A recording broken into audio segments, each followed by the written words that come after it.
Good morning, or good evening, or good afternoon, wherever you might be, all over the world. In fact, if you are online and you can see me and you can hear me, why don't you just pop in that little chat window, which is over here. Just pop in where you're from and where you're tuning in from. It's always lovely to know who we've got on the chat. Welcome to Future Brunch, episode 3. This is the third edition of this brand new experiment that we've been trying. Thank you very much for joining us. It is a cold and rainy autumn morning here in Melbourne, and we are super excited for today's episode. We think it's going to be an absolute cracker. To kind of join me and welcome you all in, I'm going to bring in my illustrious co-founder for Future Crunch, Tane Hunter. So let's just get him up here. And let's see if Tane pops up. Tane, hi. Can you hear me? Let's see where you are. And we're also, there you are. Tane, hi. Hello, everyone. Hello from California. We got Colorado. We've got Melbourne, New Zealand. So this is truly a worldwide event. So happy May 1st for those people in Australia, and happy still in April for those people in the United States. And wherever you are, we're really excited to be talking to Kaila a little bit later on. So let's get this party started. Tane, you've done it again. You've managed to show up wearing amazing threads. I thought I was doing pretty well with the pink shirt, but you've got a sparkly jacket and glasses. Oh my gosh. Hey, like if you're gonna do something, do it well, right? That's what Mama. The good news is I thought you might do this. Actually, I've got my own sparkly jacket. Hold on. Well, just in case you did something like this. No, there you go. We're all flash and no substance. That's yeah, exactly. All right. Before we get started, we're just going to have a bit of a chat about some of the technical details of how this webinar works. We're on Crowdcast. If you start having difficulties and the video freezes, or you're starting to get delays in the speed, we have checked all of our systems thoroughly. There's no technical issues from our side. It can freeze and buffer those. So the first thing we'd suggest is just reload the page. That should reload it and get it back into the event. And then the other thing that you might want to try is if you go to the top right-hand screen over there of your screen, you'll see a little option there for compatibility. And there's an option there that allows you to select for compatibility, and that will buffer the feed. And so that gives you about a 12-second delay, and hopefully that might help as well. If you really cannot get through it and you're just struggling and it's driving you mad, don't worry, there will also be a recording of this that we're going to send out to everyone who's on the event. You can also interact with us on the over here on the side, the Q&A, the sort of the chat over here. Think of it like the 90s in the internet, like a chat room. So feel free to carry on there. That's where all the action's going to be.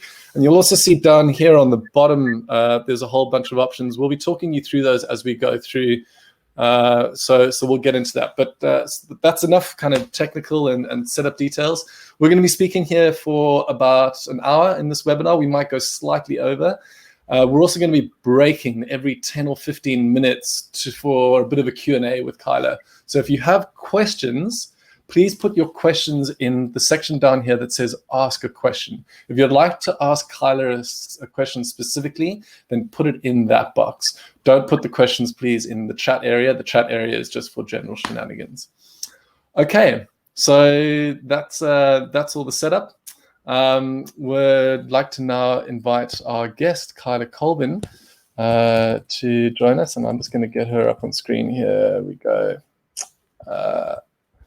And invite Kaila up. And let's see how this works. There we go. Yeah. Hi. Hi. You two look so great. I love your jackets. This is my fanciest jacket that I have, and it pales in comparison to what you've got going on. I'm in awe. Well done. It's awesome. Thank you. Plaid's always in vogue. It's good. Kaila, thank you so much for joining us. We're so stoked to have you on Future Brunch episode 3. Really looking forward to getting into it. Let's launch straight into it. People will find out who you are and what you do as we go through it. But we wanted to kick off by asking you a question, which is, during these crazy few months, the last few months that we had, what the one thing that surprised you the most?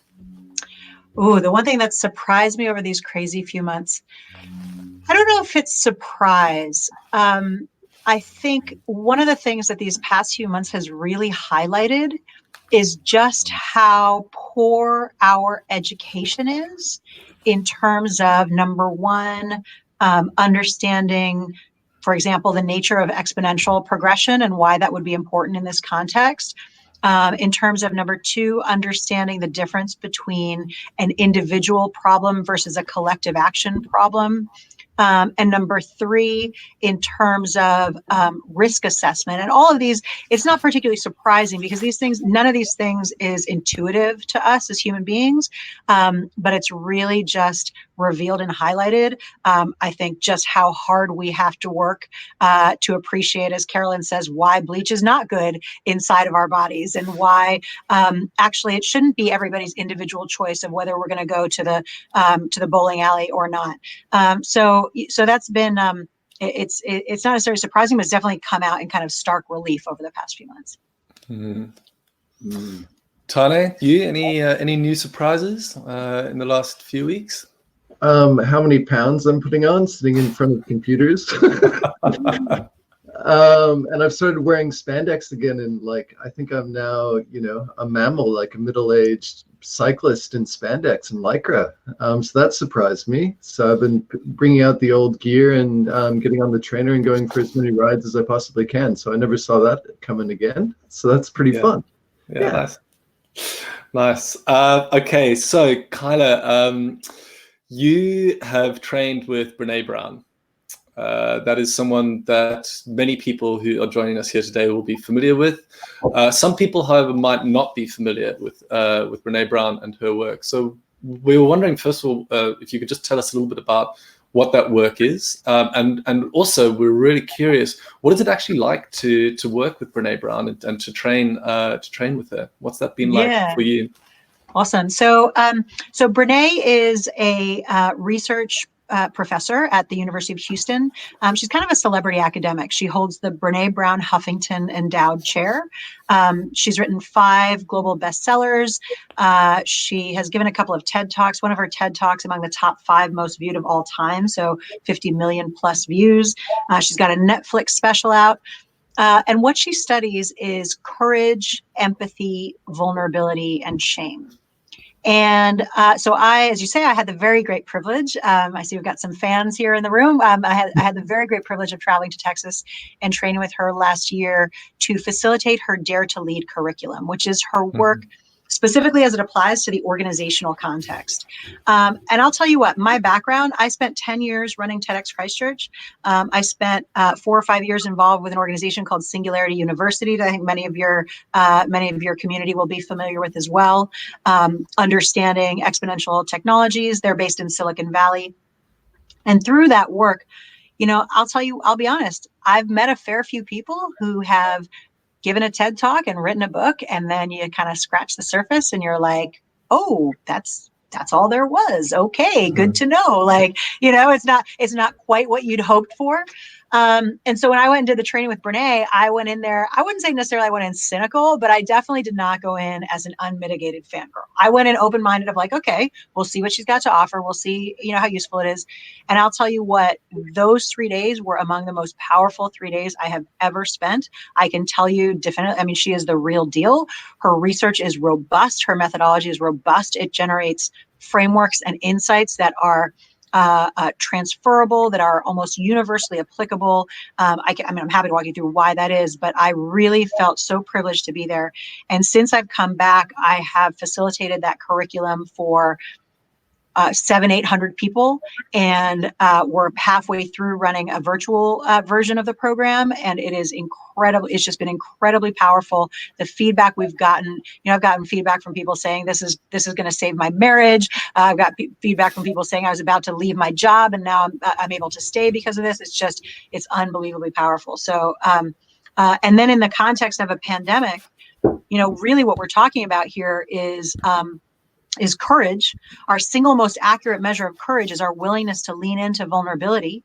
The definition of vulnerability is risk, uncertainty, and emotional exposure. And what are we experiencing worldwide right now, if not risk, uncertainty, and emotional exposure? So it's just tools that are just so useful every single day. Yeah, absolutely.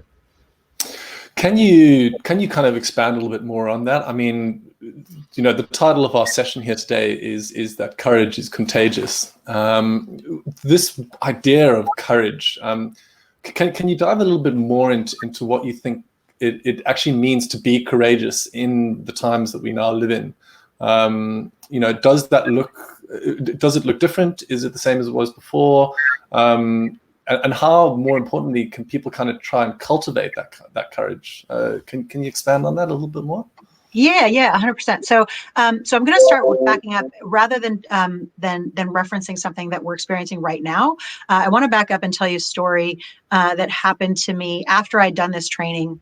Last year, I got to go to Sydney and speak at the Amplify Festival. Some of you are probably familiar with the Amplify Innovation Festival. So it's a week-long festival.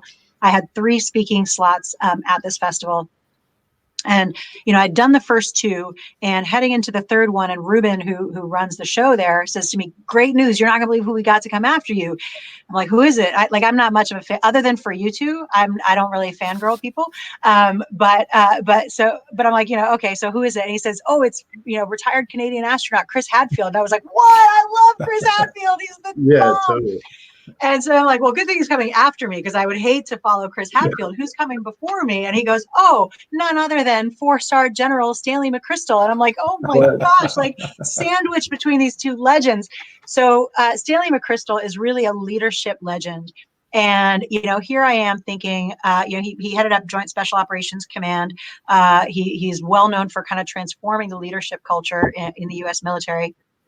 Here I'm thinking, I'm going to talk about courageous leadership after Stanley McChrystal, who scheduled this run sheet. And so General McChrystal talks for an hour, and he finishes, and Adam, the MC, gets up and he says, "We've already heard a couple of times this week from Kaila talking about courage.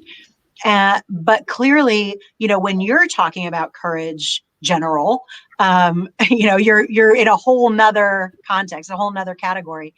And do you know what he said?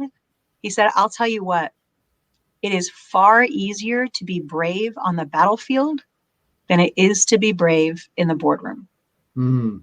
He said, "I've known guys who have been on the front lines 20, 30 years who wouldn't hesitate to pick up a weapon against an enemy because that's what they're trained to do, but whose voice would shake just as much as yours or mine if they had to say a difficult truth to someone they respected."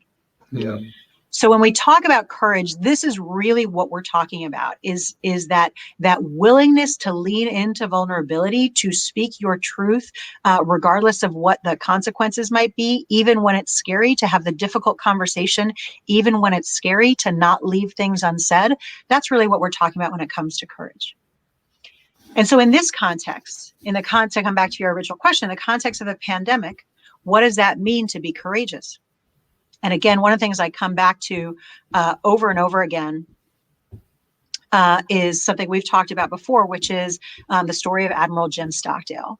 And this is something that Brene also talks about in her work. So Admiral Jim Stockdale, he was in the U.S. military during the Vietnam War, and he got shot down over Vietnam and captured by the Vietnamese, and he ended up spending 7.5 years in a prisoner of war camp in the infamous Hanoi Hilton. And he underwent horrific torture and had to do horrific things in order to survive.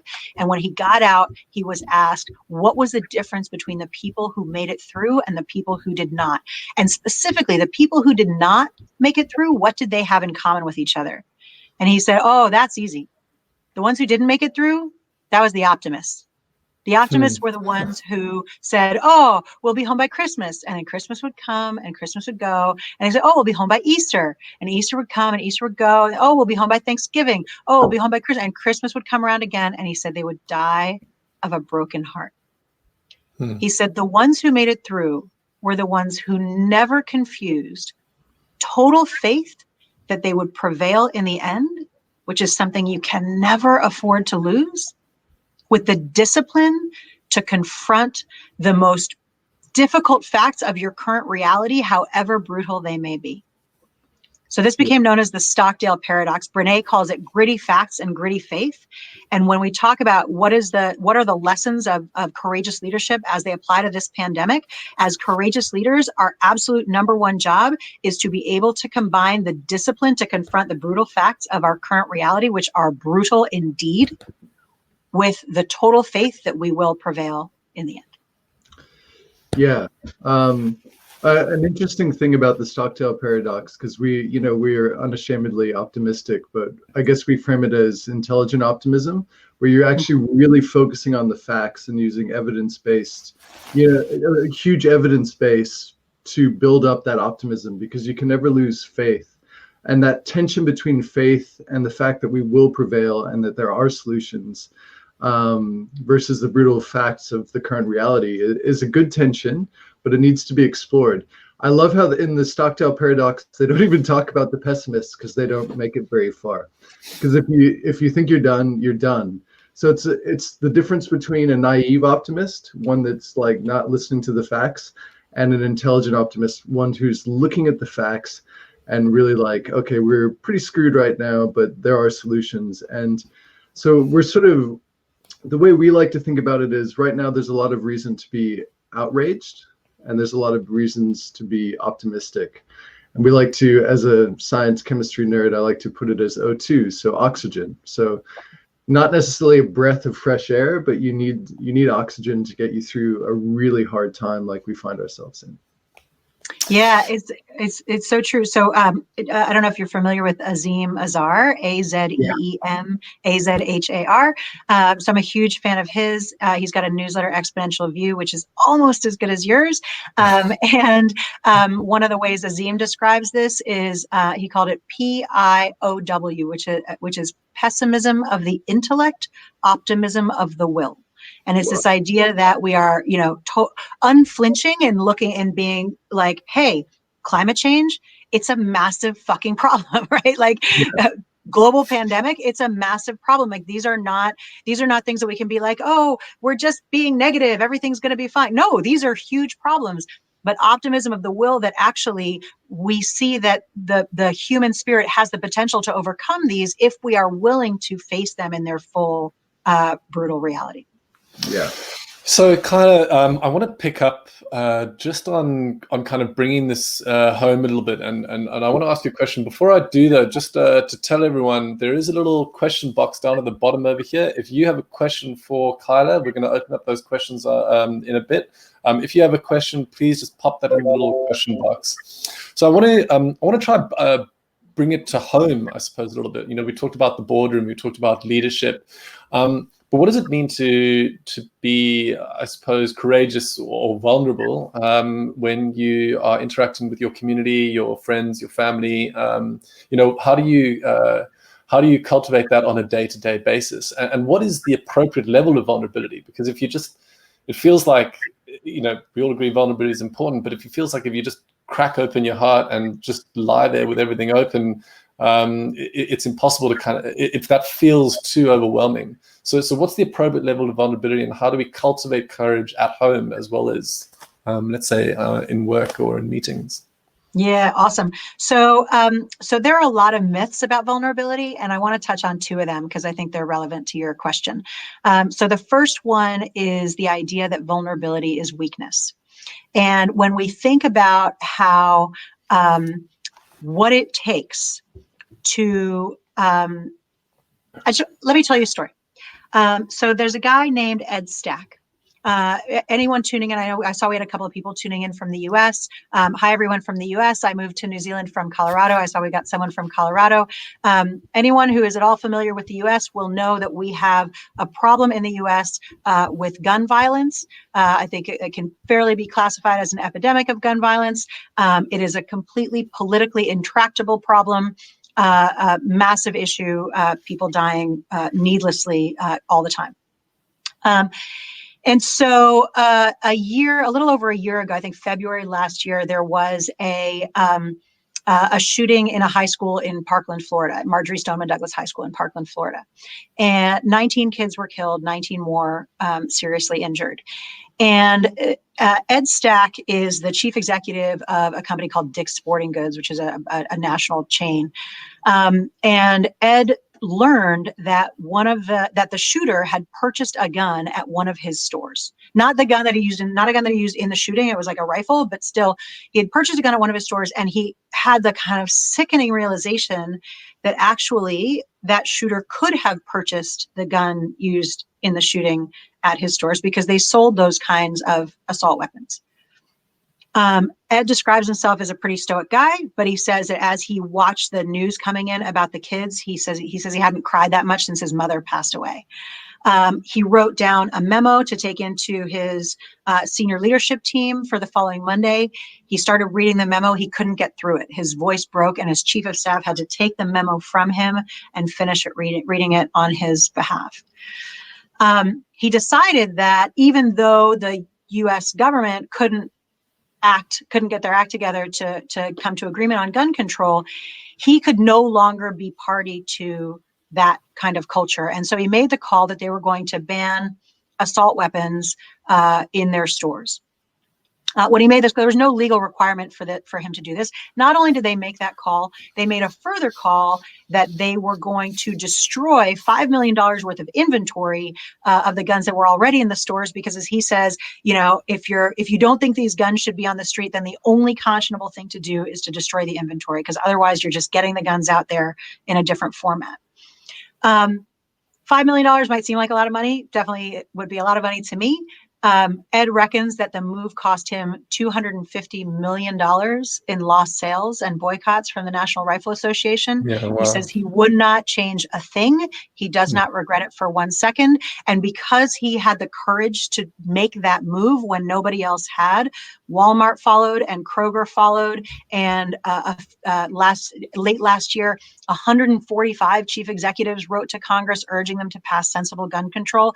So this is what we mean when we say courage is contagious, that you see someone putting themselves on the line in a way that opens them up to risk, to uncertainty, to emotional exposure. And you go, man, if he can do that, there is no reason for me to not do that. And in fact, I am called to do it because I now realize it would be unconscionable for me not to. So that is vulnerable. For Ed doing that is vulnerability. He's opened up to, his stakeholders telling him he's ridiculous, his board of directors, his shareholder, like everybody basically, the NRA attacking him, attacks from the media, everybody basically telling him he's crazy. That is vulnerability. That is risk, uncertainty, and emotional exposure. It is not weakness. It is extreme strength. The second part of your question, what is appropriate vulnerability? Because if you just crack yourself open like an egg, that's not cool either. And you're completely right. Imagine if, here in New Zealand, imagine if Jacinda Ardern got up and she was, crying on stage and just saying, I'm terrified and I don't want people to die. We'd all be like, where did our leader go? Right? It would be awful. Yeah. So when we talk about appropriate vulnerability, another one of the myths we have about vulnerability is that vulnerability is disclosure. And it is not. Vulnerability is not disclosure. Vulnerability is our willingness to lean into risk, uncertainty, and emotional exposure. So here is one of the things that Brene said when I did that training that I found super useful. So I did the training. There were about 120 people on the training with us. And at one point somebody asked, what happens if you're facilitating a Dare to Lead program and and something comes up and you start crying? And I was like, oh, that's such a good question, because I am a full crier. I cry at everything. I cry at TV commercials. If I'm anywhere outside of like between a 3 and a 7 on the emotional scale, I'm crying. So I was like, I need that question answered. So what she said was, here is a way to think about whether it is appropriate to share something when you're in a leadership context. If you're sharing something to serve the work, if you have already worked through this issue and you're sharing it to serve the work, to be useful to the people you're sharing it with, that is appropriate sharing. If you're sharing because you haven't worked it through yourself and you're trying to use your audience as a stand-in for a therapist or a counselor or a trusted advisor or a friend or loved one, then you're doing it wrong. And so when we think about appropriate vulnerability, really what I heard in your question is actually appropriate disclosure. And this is what I come back to, is appropriate disclosure is disclosure that serves the work. It serves the people you're sharing with, or it is in the context where it is the appropriate context for you to work through these things so that you can come. And here in New Zealand, we've had, I think, really a master class in appropriate vulnerability from our Prime Minister, Jacinda Ardern, over the past few months. And two things I'll mention about this. One is, on the day that she announced that we were moving to level 3 and then going to be moving to level 4 within 48 hours, she basically walked us through what is the risk of not acting, like the brutal consequences, the brutal facts of our current reality. Tens of thousands of Kiwis could die. This is not a joke. This is very serious. We're moving to level 3, moving to level 4. She finishes her whole announcement. One of the first questions she gets from the press gallery is, are you scared? And she says, no, because we have a plan. And I went, oh, Stockdale paradox. It's perfect. Yeah. Like, it's perfect. And then a week or two after, an article comes out in the paper that was like, they interviewed her of like, what was it like for her going through all this stuff? And she describes feeling shocked when, she was having conversations with people overseas and learning about how profound this moment is and how severe the potential impacts of the pandemic could be. And I thought, again, appropriate disclosure, like not appropriate to come out day one and be like, I'm super shocked right now and I don't know what to do. And, we're working it through and this is terrifying, right? Yeah. Super appropriate once she's worked it through with the correct people to come out, show leadership, and then in service of the work and in service of her demonstrating her humanity as a leader, to be able to say, yeah, I found that shocking. And then we worked it through and here's what we did. Yeah, great. That's a wonderful description. And Tane, what are they? You found something there as well, didn't you? How New Zealand is managing this crisis. I was really excited that the number one piece of advice on their COVID-19 site is be kind. And I think that's something to hold at the, be kind, be compassionate. And, I love what you say, being vulnerable is about context. You have to be a great listener and know your audience. You can't do an emotional dump every time you feel like it. Vulnerability is very different with your partner, your family, your colleagues, and if you're in a leadership position. And so it's really nice to have that lens of understanding.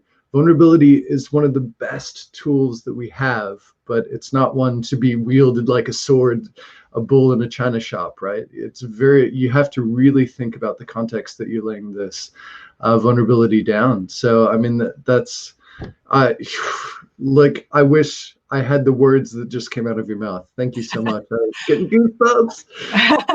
I think about that, when you say wielding it like a sword, I think about that vulnerability is disclosure myth. I think about that when I think about people weaponizing vulnerability or weaponizing disclosure. And often what happens is when we mistake one for the other, what we're actually doing is using disclosure almost as a shield. The same way that like pets will show their bellies, like, don't attack me because I'm showing you my soft belly, my soft underside. You will get people saying, don't say anything mean to me. I'm being vulnerable right now. And that is just, it's so not it, right? It's so not it. Being vulnerable doesn't mean that no one can say anything difficult to you.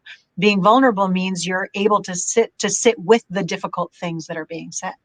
Yeah. And a thought just came into my mind.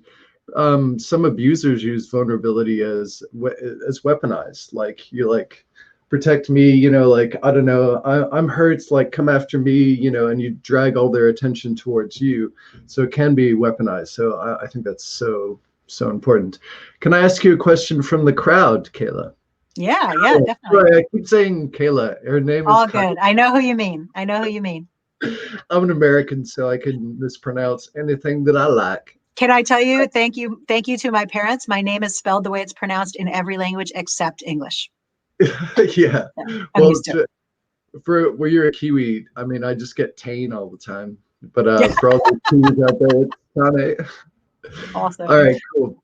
So for everyday non-executive leaders, people who lead from, within the companies, families, and communities, what is their pathway steps to make their courage contagious? How do you really get, how do you be like COVID and get the courage contagious stuff? Yeah, awesome. What a great question. Thank you for that. So I guess the first thing I would say in response to that question is that our definition of a leader is not someone who has the title of leader in the company. Our definition of leader is anyone who sees the potential in people and processes and who has the courage to work to bring about that potential. It is not a function of having people reporting to you. It is not a function of the budget that you manage. Anyone who sees the potential in people and processes and has the courage to bring about that potential. That can be you on your own.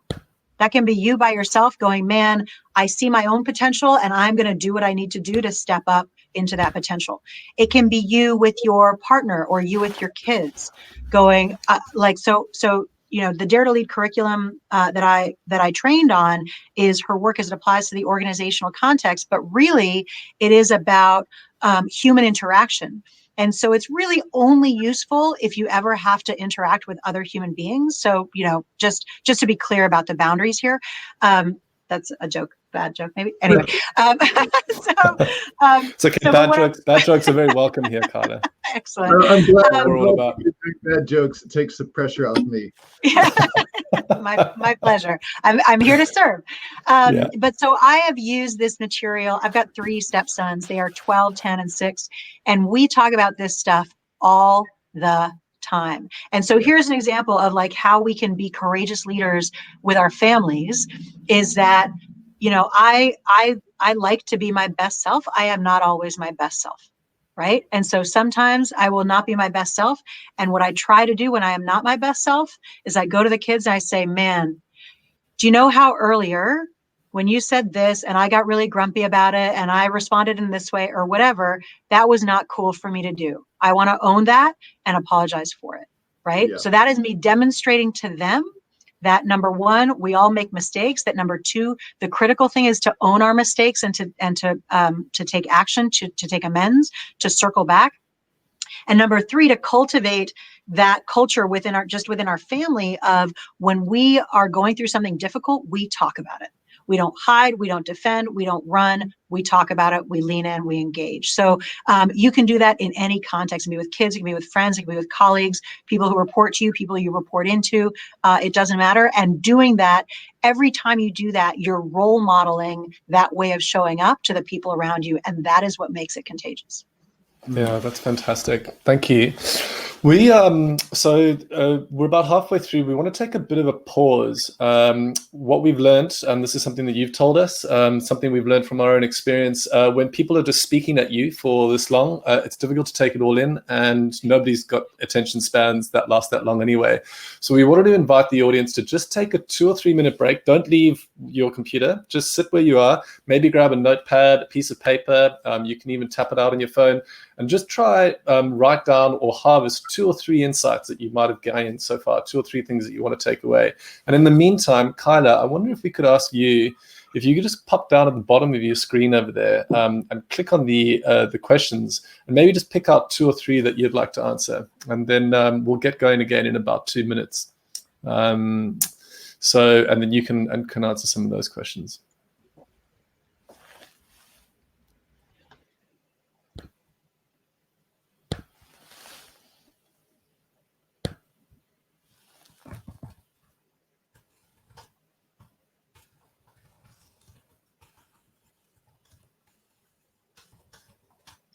Some great questions here. Thanks, team.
All right, Kaila.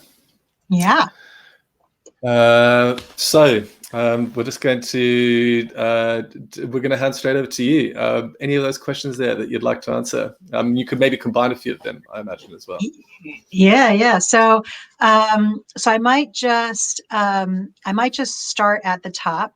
How can we harness the innate fortitude and innovative ideas that people have exhibited during the COVID-19 pandemic to spawn a new style of leadership that will change the way business is done globally? Jenny Prisk, thank you so much for that question.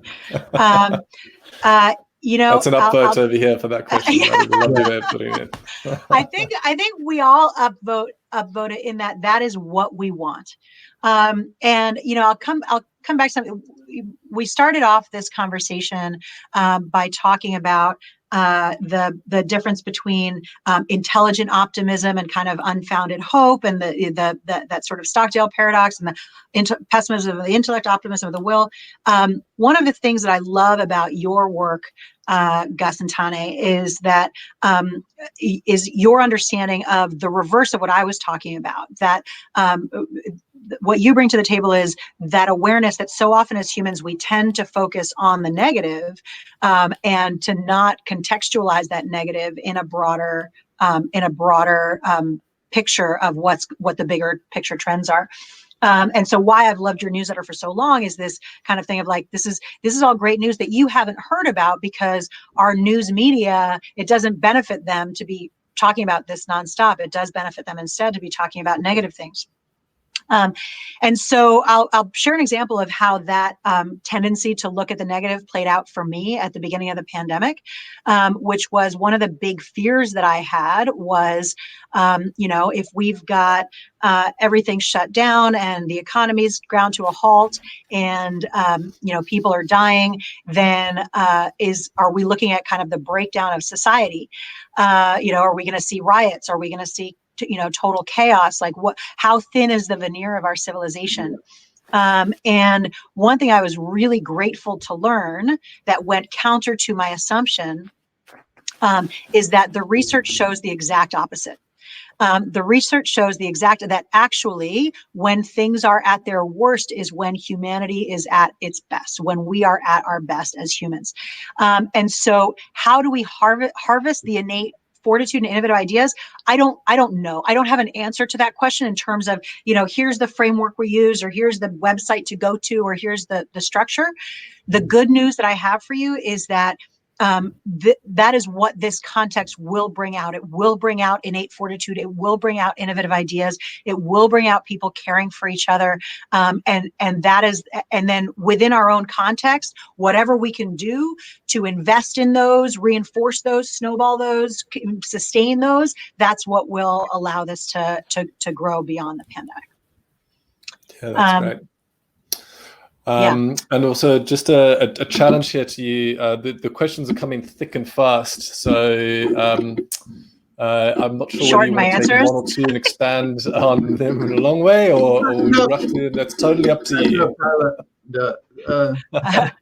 Okay, I'll the only try person, trust me, Tane is way worse. So yeah, you're doing great. Everyone's loving it. Do you think?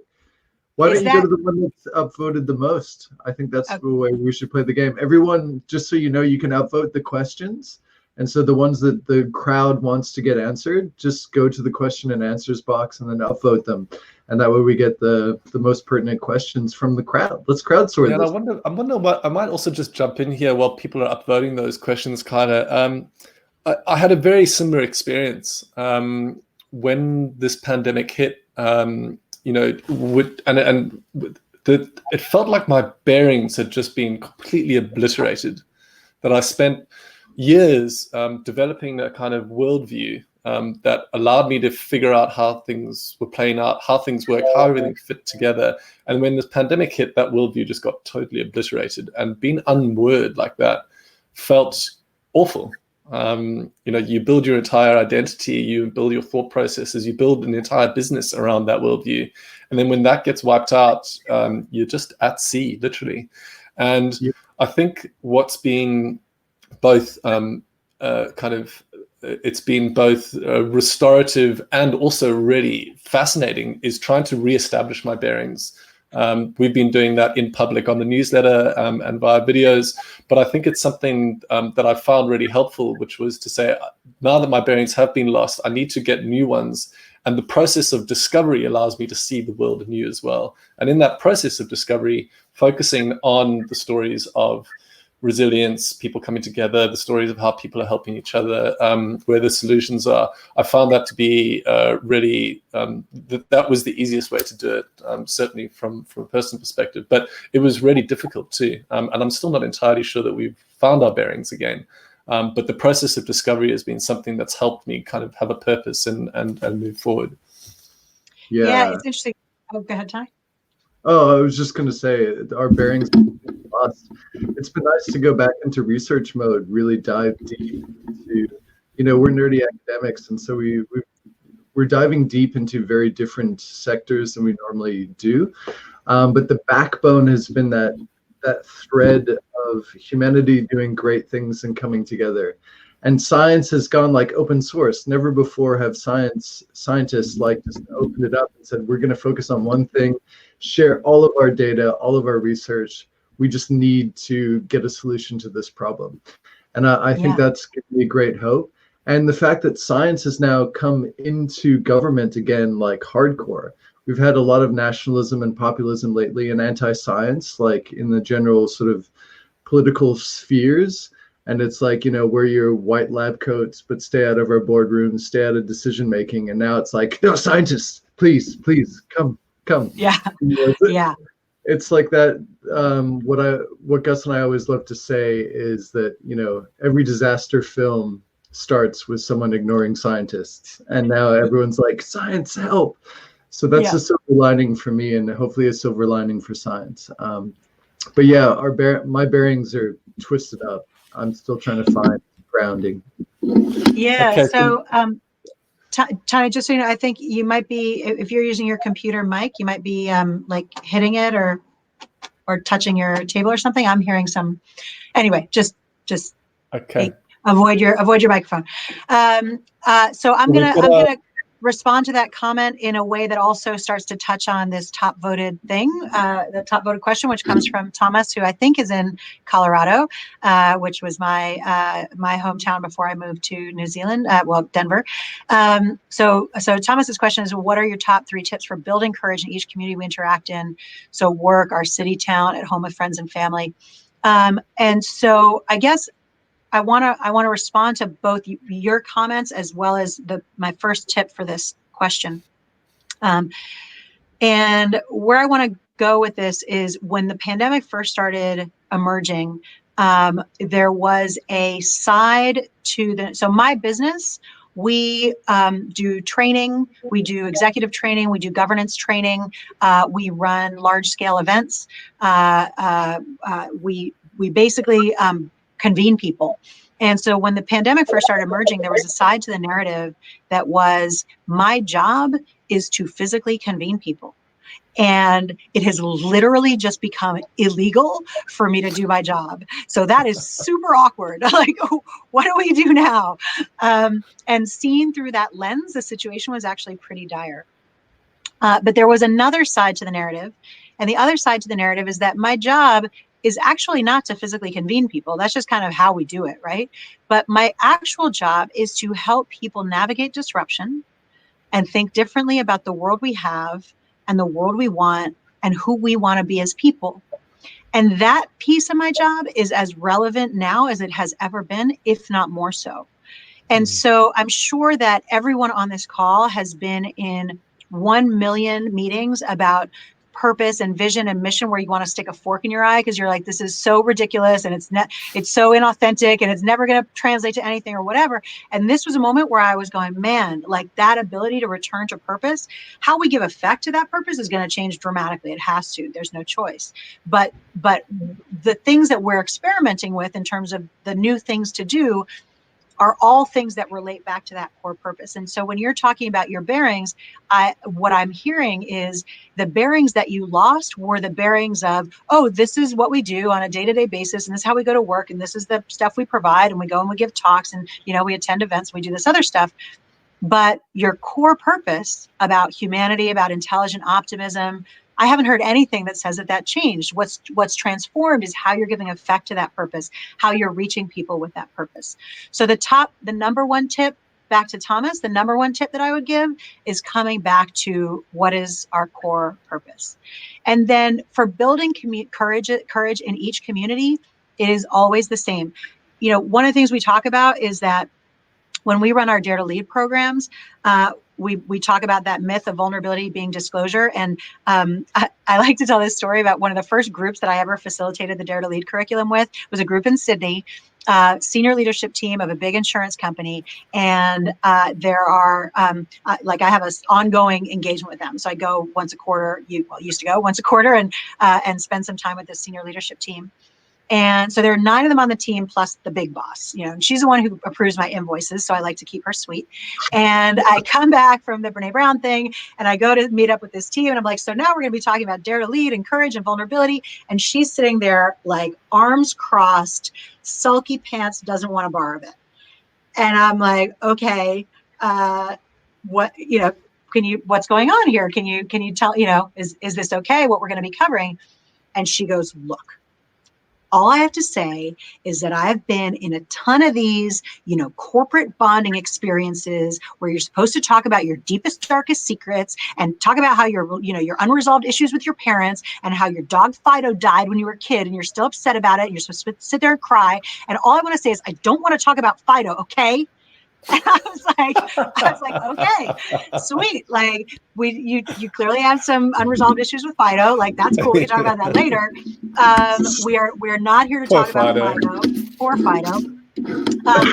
But what we are here to talk about in our Dare to Lead context, and coming back to Thomas's question about building courage, what we are here to talk about, what we do have to talk about is fears and feelings, because we have this idea that we are thinking machines that feel, and we are not. We are feeling machines that think.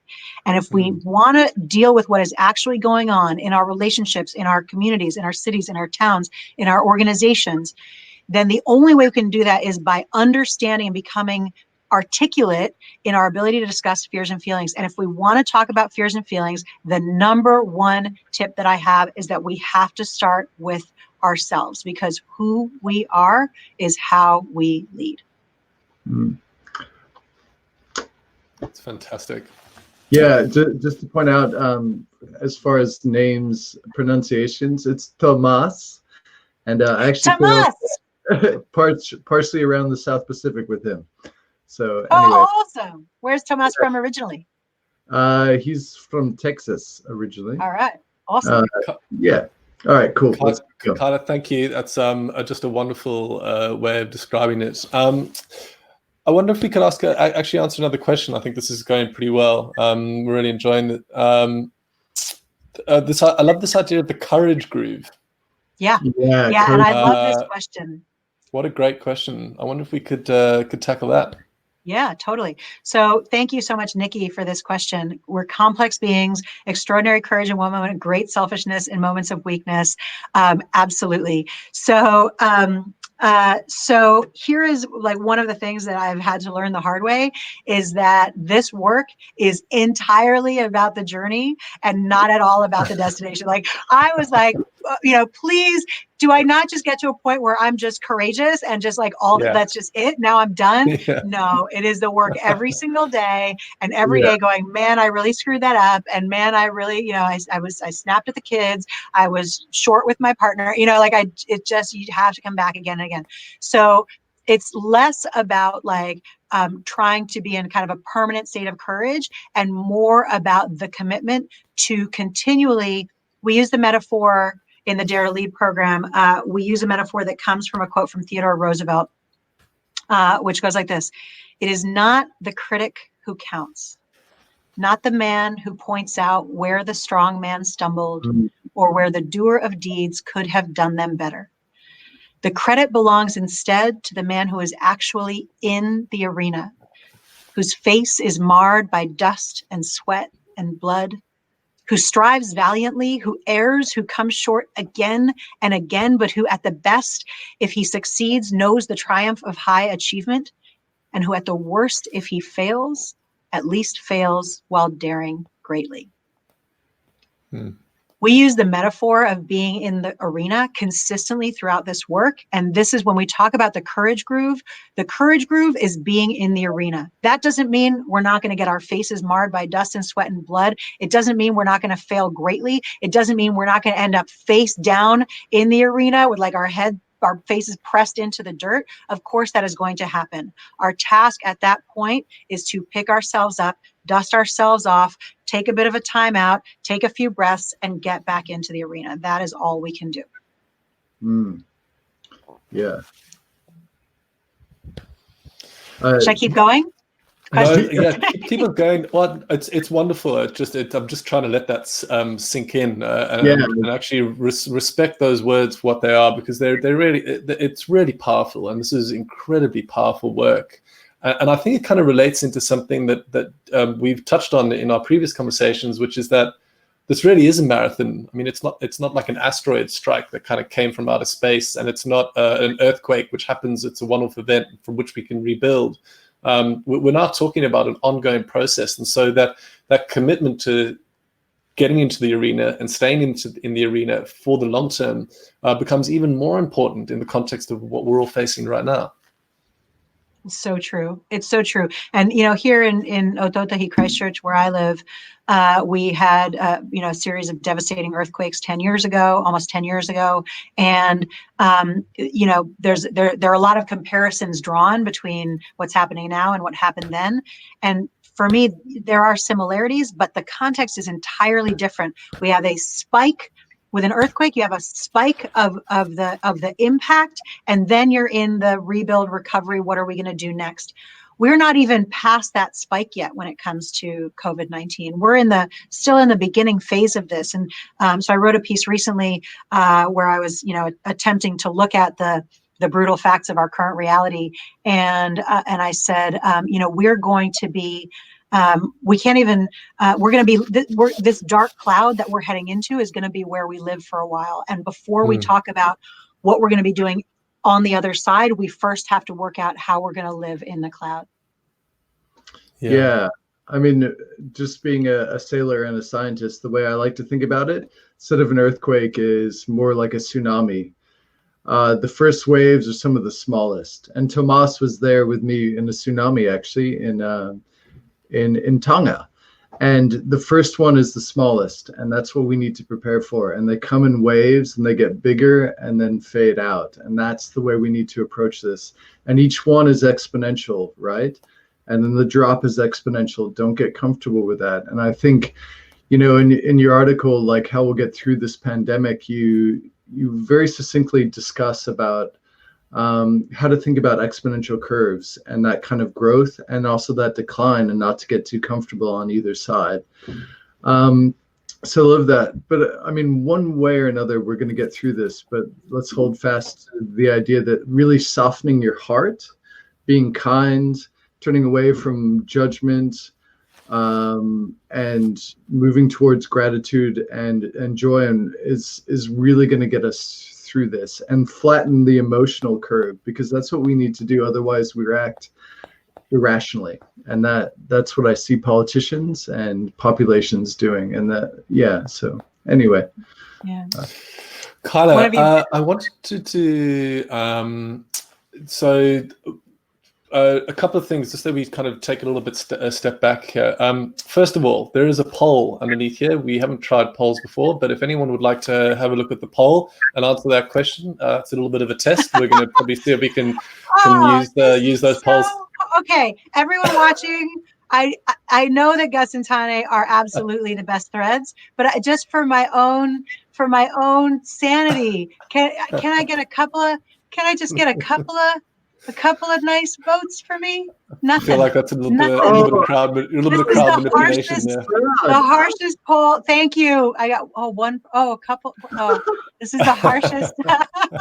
It looks like you can change your vote because mine went up and then down again. So yeah, that's right. Gus, I'm crushing you. Kaila, you've got a lot of goodwill. So we wish you the best of luck in that poll. The other thing is that if people. The other thing is that I know that you are actively right now running online sessions around how to cultivate courage in the middle of a crisis. Your organization, Boma New Zealand, you are in the middle of one right now as we speak, and I think that you're also running a few of these sessions in the next few weeks. There's a little button down here at the bottom that says Courage in Crisis. If people would like to find out about those sessions and sign up for them, they can just click on the button. Can you tell us very briefly about what those sessions are? And also, Tane's gone rogue. This is war. Thank you, Coralie. Coralie says I win on most plants in the background. So yeah, exactly. There you go. We're all synthetic over here.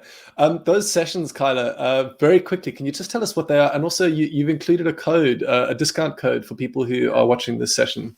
Yep. So the sessions are called Courage in a Time of Crisis. They are 90-minute, fully interactive sessions where we just talk through some of the really specific skills, strategies, tactics for how to be courageous with ourselves and with others during this time of challenge. We've run them 5 times. The feedback's been awesome. So we're running them 2 more times next week. As you say, the button is at the bottom of your screen there. We've done a code for future Brunch listeners, which is just future Brunch, all one word, I think capital B. That'll give you 20%. I mean, they're $49, the sessions. Future Brunch will give you 20% off. The other thing I will say though, is that this is a time where we've always had a core value, a core principle of inclusivity and accessibility. This is a time where that core principle is more important to us than it has ever been. If anyone has any kind of challenge of accessing this program because of money, just email us. We have a Koha ticket we can give you where it's a kind of pay what you want ticket. So go ahead and use the code Future Brunch for 20% off. Or if you want to attend and even that is challenging, just email us and we'll make sure you get in 90-minute sessions happening twice next week. And Kaila, just to confirm, so that's Future Brunch with a capital F and a capital B, like it is in the chat room there. Exactly, okay, as it is in the chat room. Yep. Okay. Yeah. Where else can people find out about your work? Where can they engage with you? How do they look you up? How do they get in touch? Yeah, so the easiest, I guess, is just nz.boma.global. That's our New Zealand website, and we've got live chat functionality there. We've got email info there, so just reach out. I'm very accessible. I'm on Twitter at kcolbin, KCOLBIN. Twitter is, I would say, my preferred social media platform. I do post on Facebook and LinkedIn, and sometimes on Instagram, but Twitter is the one that I most enjoy engaging with. So engage with me on Twitter. I will definitely answer your tweets, and hope to see you on those platforms or on one of our programs. That's fantastic. So just to kind of wrap things up as well, if people from our side as Future Crunch, we're going to thank Kaila in a minute, but if people have found this session useful, if you have gotten value out of it, We've got a little donate button down at the bottom over here. We are certainly not going to be making a living off donations, but if a few donations come in, we might be able to finally buy Tane some decent clothes. So if you have found this, please, feel free to chuck some money in the tip jar. People can also follow us, Future Crunch, these sessions. We are researching actively good news stories about the coronavirus pandemic, stories of how people are coming together and all the scientific breakthroughs, and people can find that on our social media feeds. Tane, any final words before we kind of close up and thank Kaila? I love everyone who's attended the session, and also you two. You're such brilliant minds. To be honest, I'm like a pick and shit. Like, this is where my brain really gets excited, but also my heart grows at the same time. And I think that's what we're talking about, keeping the mind and the heart together. I don't know what else. I mean, I'm not wearing pants, so please donate so I can buy some pants. Thanks very much, Tane. Kaila, thank you so much. It is just wonderful to see you. Your insights and wisdom, I think, are more necessary now than ever. They've always have been, and we've huge fans of your work. So thank you so much for being so generous with your time and your insights here. Hopefully people have found this useful. If you have feedback for us, please let us know. I'll hand over to Kaila for any final words and to wrap this session up. In the Māori language, in Te Reo Māori, we have a word which is tautoko, which is I fully support. I fully support tautoko. Tane, your comments, Gus, your comments. It has been such a privilege for me to be on this program with you two. I have so much love, so much aroha and respect for you both. And for everyone tuning in, this community is an awesome, awesome community. So let's keep being kind to ourselves and to each other, and that's how we'll get through this together. Fantastic. Thanks very much. Please, thanks everyone to Kaila, and please tune into our next Future Brunch. It'll be happening 2 weeks from now. If you follow us on social media, you'll find out where all the details of the next Future Brunch are going to be. We're going to be talking about purpose, and it's going to be awesome. All right. Ciao.